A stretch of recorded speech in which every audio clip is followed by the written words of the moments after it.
The two most likely largest inventions of our generation are the internet and the mobile phone. They've changed the world.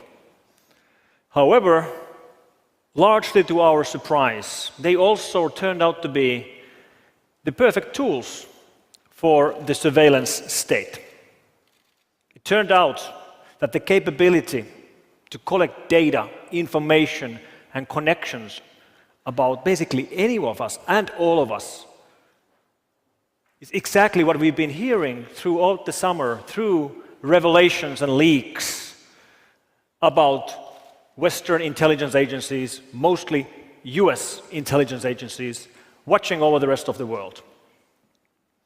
We've heard about these starting the revelations from June 6th.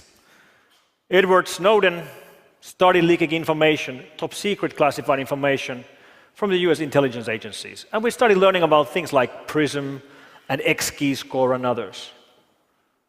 And these are examples of the kinds of programs US intelligence agencies are running right now against the whole rest of the world. And if we look back about the forecasts on surveillance by George Orwell, well, it turns out that George Orwell was an optimist. We are right now seeing much larger scale of tracking of individual citizens than he could have ever imagined. Then this here is the infamous NSA data center in Utah. Due to be opened very soon, it will be both a supercomputing center and a data storage center. You could basically imagine it as a large hall filled with hard drives storing data they are collecting. And it's a pretty big building. How big? Well, I can give you the numbers. 140,000 square meters, but that doesn't really tell you very much. Maybe it's better to imagine it as a comparison. You think about the largest IKEA store you've ever been. This is 5 times larger. How many hard drives can you fit in an IKEA store, right? It's pretty big. We estimate that just the electricity bill for running this data center is going to be in the tens of millions of dollars a year. And this kind of wholesale surveillance means that they can collect our data and keep it basically forever. Keep it for extended periods of time. Keep it for years. Keep it for decades. And this opens up completely new kinds of risks to us all. And what this is that it is wholesale blanket surveillance on everyone. Well, not exactly everyone, because the US intelligence only has a legal right to monitor foreigners.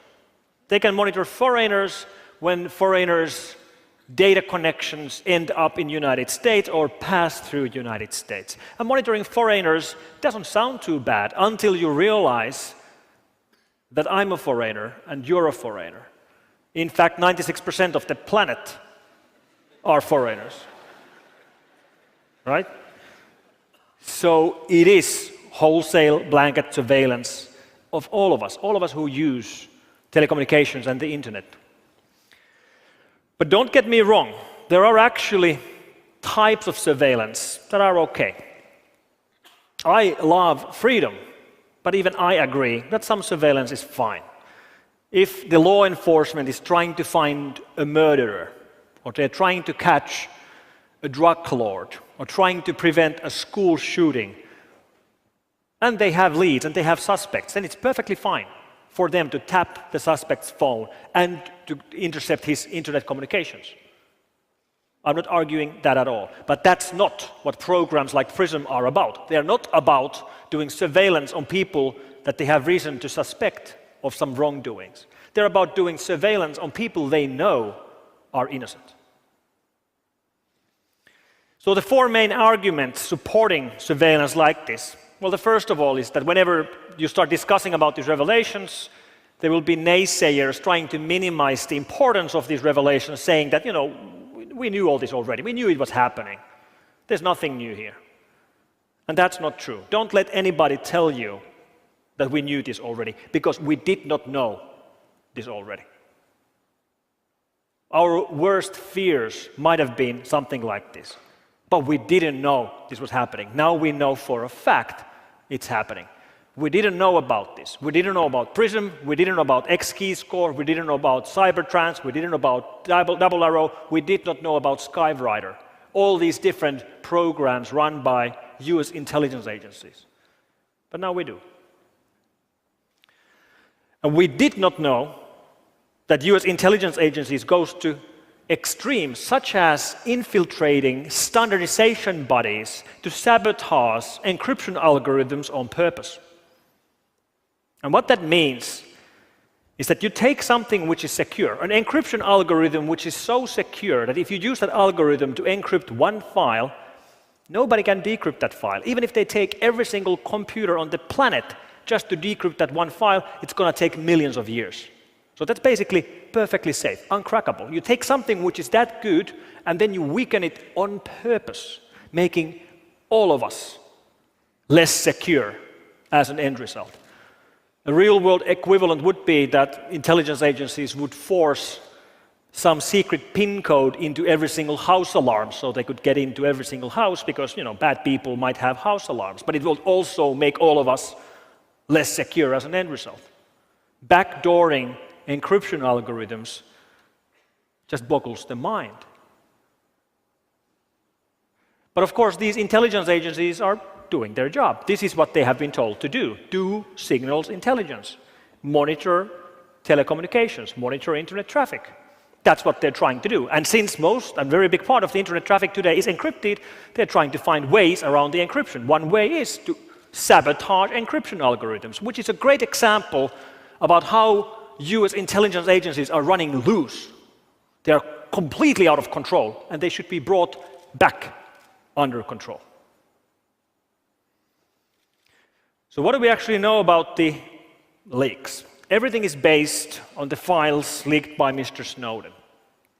The very first PRISM slides from the beginning of June detail a collection program where the data is collected from service providers, and they actually go and name the service providers they have access to.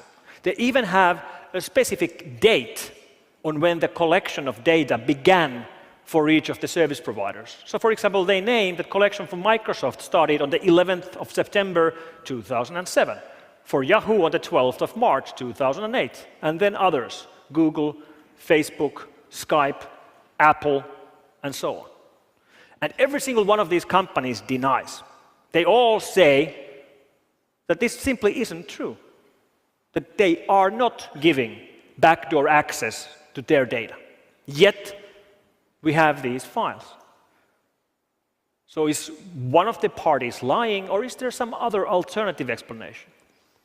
And one explanation would be that these parties, these service providers, are not cooperating. Instead, they've been hacked. That would explain it. They aren't cooperating, they've been hacked. In this case, they've been hacked by their own government. That might sound outlandish, but we already have cases where this has happened. For example, the case of the Flame malware, which we strongly believe was authored by the US government, and which, to spread, subverted the security of the Windows Update network. Meaning, here, the company was hacked by their own government. And there's more evidence supporting this theory as well. Der Spiegel from Germany leaked more information about the operations run by the elite hacker units operating inside these intelligence agencies. Inside NSA, the unit is called TAO, Tailored Access Operations, and inside GCHQ, which is the UK equivalent, it's called NAC, Network Analysis Center. And these recent leaks of these 3 slides detail an operation run by this GCHQ intelligence agency from United Kingdom targeting a telco here in Belgium. And what this really means is that an EU country's intelligence agency is breaching the security of a telco of a fellow EU country on purpose. And they discuss it in their slides completely casually. Business as usual. Here's the primary target, here's the secondary target, here's the teaming. They probably have a team building on Thursday evening in a pub. They even use cheesy PowerPoint clip art like, success when they gain access to services like this. What the hell? Then there's the argument that, okay, yes, this might be going on, but then again, other countries are doing it as well. All countries spy. And maybe that's true. Many countries spy, not all of them. But let's take an example. Let's take, for example, Sweden. I'm speaking Sweden because Sweden has a little bit similar law to the United States. When your data traffic goes through Sweden, their intelligence agency has a legal right, by the law, to intercept that traffic. All right, how many Swedish decision makers and politicians and business leaders use every day US-based services, like, run Windows or OS X, or use Facebook or LinkedIn, or store their data in clouds like iCloud or SkyDrive or Dropbox, or maybe use online services like Amazon Web Services or Salesforce? And the answer is every single Swedish business leader does that every single day. And then we turn it around. How many American leaders use Swedish webmails and cloud services? And the answer is 0. So this is not balanced. It's not balanced by any means, not even close. And when we do have the occasional European success story, even those then typically end up being sold to the United States. Like Skype used to be secure. It used to be end-to-end encrypted. Then it was sold to the United States. Today it no longer is secure. So once again, we take something which is secure and then we make it less secure on purpose, making all of us less secure as an outcome. And then the argument that the United States is only fighting terrorists. It's the war on terror. You shouldn't worry about it. Well, it's not the war on terror. Yes, part of it is war on terror. And yes, there are terrorists, and they do kill and maim, and we should fight them. But we know through these leaks that they've used the same techniques to listen to phone calls of European leaders, to tap the email of presidents of Mexico and Brazil, to read email traffic inside United Nations headquarters and EU Parliament. And I don't think they're trying to find terrorists from inside EU Parliament, right? It's not the war on terror. Part of it might be. And there are terrorists, but are we really thinking about terrorists as such an existential threat that we're willing to do anything at all to fight them? Are the Americans ready to throw away the Constitution and throw it into trash just because there are terrorists? And the same thing with the Bill of Rights and all the amendments and the Universal Declaration of Human Rights and the EU conventions on human rights and fundamental freedoms and the press freedom. Do we really think terrorism is such an existential threat we're ready to do anything at all? But people are cared about terrorists. And then they think that maybe that surveillance is okay because, they have nothing to hide. Feel free to survey me if that helps. And whoever tells you that they have nothing to hide simply haven't thought about this long enough.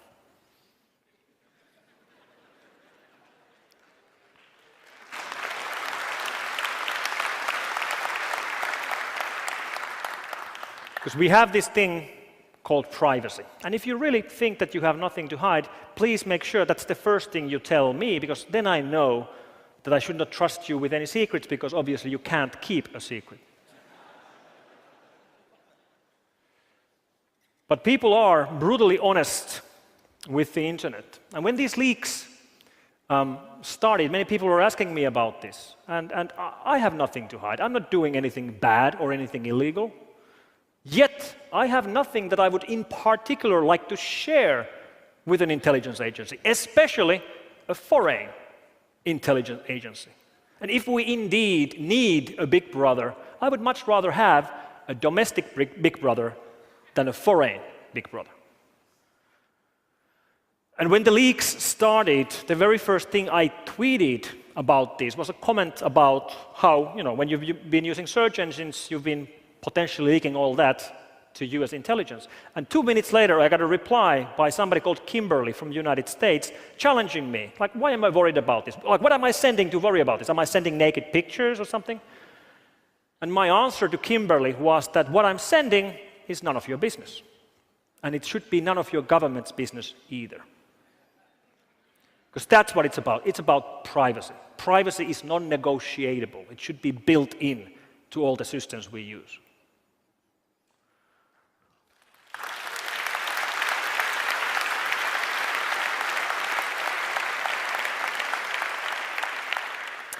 And one thing we should all understand is that we are brutally honest with search engines.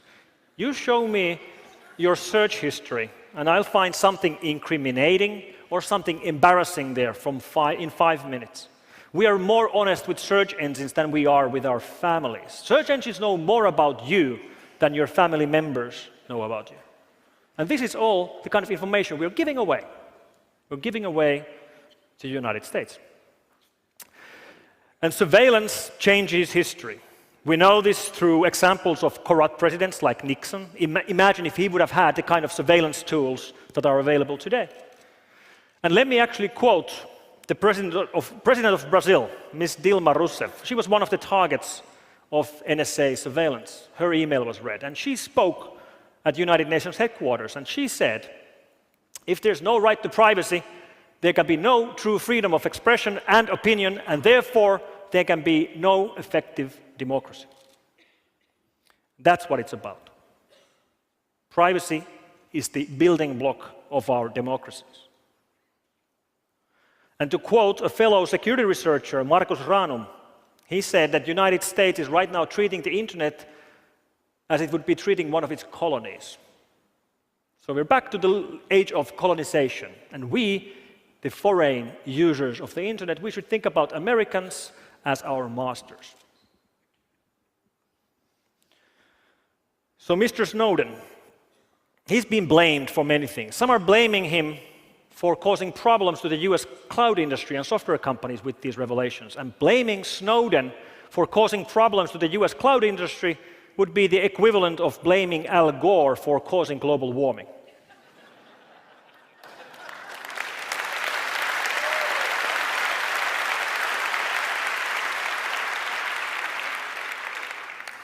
So, what is there to be done?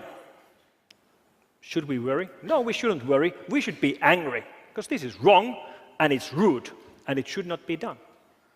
But that's not going to really change the situation. What's going to change the situation for the rest of the world is to try to steer away from systems built in the United States. And that's much easier said than done. How do you do that? A single country, any single country in Europe cannot replace and build replacements for the US-made operating systems and cloud services. But maybe you don't have to do it alone. Maybe you can do it together with other countries. And the solution is open source. By building together open, free, secure systems, we can go around such surveillance. And then one country doesn't have to solve the problem by itself. It only has to solve one little problem. And to quote a fellow security researcher, Haron Mer, one country only has to make a small wave. But those small waves together become a tide. And the tide will lift all the boats up at the same time. And the tide we will build with secure, free, open source systems will become the tide that will lift all of us up and above the surveillance state. Thank you very much.